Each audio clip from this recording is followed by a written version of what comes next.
नोंखौ मोजां मोननायनि दोंसे मेथाइ दाबो रोजाबो आं।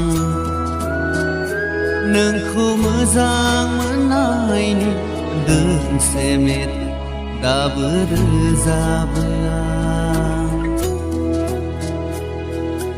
गोबाव सम बारग'लांबाय नोंजों आंजों जुदा जुदा जालांनाया। गोसो मेगननिफ्राय जायखारलाङा नोंखौ आं बावनो हाया। गोसो मेगननिफ्राय जायखारलाङा नोंखौ आं बावनो हाया।